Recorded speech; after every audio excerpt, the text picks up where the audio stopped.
Today marks a week since the Mosquito Fire started burning in Placer County. Since then, the fire extended into El Dorado County. It has burned nearly 50,000 acres at this point, destroying more than 40 structures.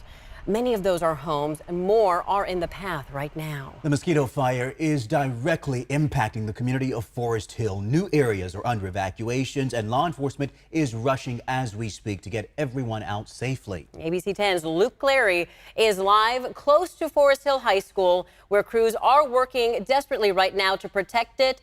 Luke, we know it is a very active scene. We see smoke behind you. What are you seeing right now? What's going on? Hi, Laura. Yes, we're standing in what appears to be a maintenance yard or a car lot just south of Foresthill High School. And as you can see here, we've got a dozer sitting right here and crews with a hose lay. And they've just kind of been monitoring the fire that is slowly rolling over here. It's putting up a lot of smoke. To give you a sense of exactly where we're standing right now, we are just about due south of the Foresthill High School and straight this way. It's difficult to make it out because there's just so much smoke, so much fire. That is the ravine that goes down toward the river that just the fire jumped over and made its way over here. So I just want to bring you over this way as we look at this car lot, this vehicle lot. It looks like trucks, a trailer. A number of vehicles have gone up in the fire and now just remain here as just burnt out shells. This is some of the more significant damage that we've actually laid eyes on here so far. But with the fire roaring up this hill and CAL FIRE crews trying to do a backburn to meet it as it heads its way back down, we're going to be keeping a close eye on this and what's going on here as they desperately try to protect the structures and homes of Foresthill.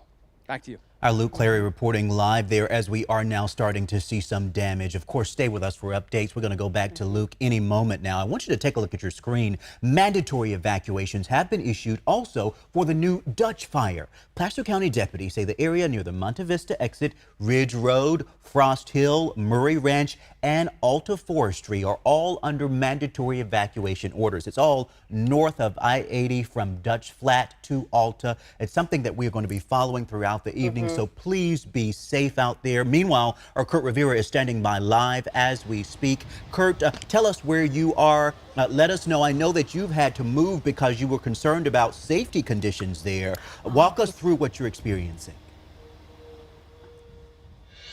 Well, what happened here about a half hour ago, Chris, was we were in the road there and we saw all of a sudden the winds really kick up and then the fire crossed Mosquito Ridge Road, jumping the road.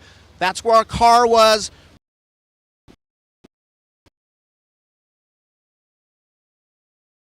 That is our Kurt Rivera there. He obviously is in very difficult terrain. I think we have you back now, Kurt. Go ahead. What were you saying, Kurt? Let's try it again. Yeah, Kurt, can we hear you? Okay, can you see us? We got you. All right. I'm not sure how much you heard me say, but just about a half hour ago, the fire actually jumped Mosquito Ridge Road, which is about a quarter of a mile from where Luke is standing. The winds really kicked up. I'm going to step out of the way here.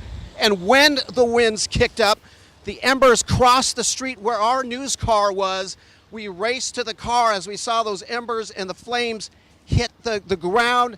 It started the fire up on this side, out in the car. It is hard to get a signal up there.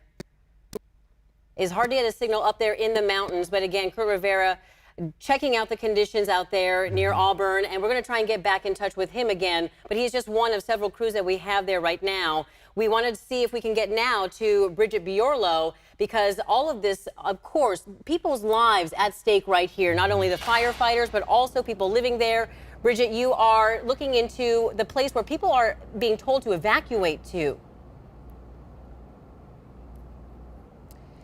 That's right, Laura and Chris. These evacuation zones have been persisting for several days now, and firefighters say it's so important to adhere to those warnings, to get out, not take any chances, because this fire has proven to be very unpredictable and erratic given the windy conditions, the dry vegetation. I want to show you what's exactly happening here. This was the fire's edge as of this morning. It jumped northbound across the American River. It's heading up Forest Hill, which is an area under mandatory evacuation order. I want to bring in Kevin Tidwell, you are a public information officer from the Mosquito Fire. What's exactly happening this afternoon into the night? So today we had some southwest winds that have been in place for the last couple days, but they have been aloft, and so that's pushed the smoke inversion that we've had sitting over the fire for the last couple days, which has really hampered the fire's growth. And so with that new breath of air and blowing out that smoke, we've really given the fire some oxygen that it needs to increase burning and fire activity. So like you said, this afternoon we did have a spot fire that jumped over the middle fork of the American River, and that's approximately 300 acres at this point. It jumped over that primary containment line, but our crews have been working diligently over the last week to build in these contingency lines below Foresthill to protect those communities. So we have firefighters in those areas that are holding that line currently. And you mentioned that they jumped the initial containment lines, but you have secondary and third containments as well. These represent the dozer lines, and it's been really difficult getting those dozers in these areas because of the steep terrain. Talk about the challenge that has presented to crews. Right, this territory all around the fire is very rugged and deep country, a lot of steep terrain that is difficult for firefighters to operate in. And so we do try to use dozers and heavy equipment when possible, but sometimes in these steep canyons we have to go and use firefighters with hand tools down in those deep drainages. But firefighters have been making good progress all around the fire. They've increased containment in various areas around the fire's edge, and specifically in this area, those contingency lines that they have in there are helping hold this spot fire in there. We have crews in there, heavy aircraft presence now that we have clearer air because that smoke inversion's lifted out of here. So we're utilizing a lot of fixed and rotor wing aircraft to assist us in battling this spot fire. And working around the clock to keep people safe, keep property protected. We appreciate all that you do. Again, that is their priority, to preserve as much property, life as possible. They're going to be up there all night doing just that, and we're going to stay on top of it for you. But for now, we are in Roseville at the Placer County Fairgrounds. Back to you. Bridget Biorlo reporting live for us in Roseville. Bridget, we thank you. Yeah, an extremely difficult firefight. The steep conditions, only 18% contained, and also on top of having the Dutch fire as well, which just broke out earlier this afternoon. We want to go live out to ABC 10's Giacomo Luca. He is live from Interstate 80 and Ridge Road in Dutch Flat. That major traffic jams out there, and traffic at a standstill and slow going. Giacomo, what else are you seeing? Tell us what's going on.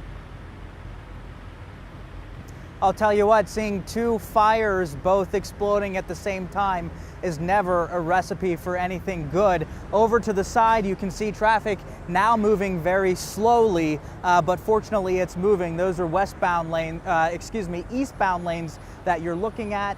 As we get further down, heading towards Nevada, there is a single lane that is open on this side, but the westbound lanes, those have been closed because of both that spot fire that we had from the Dutch fire, as well as some active burning that firefighters were actually doing, trying to get rid of some of the fuel so that that fire doesn't explode. Again, traffic starting to move slowly, at least on the eastbound side. One lane open on 80, but the westbound lanes again closed down.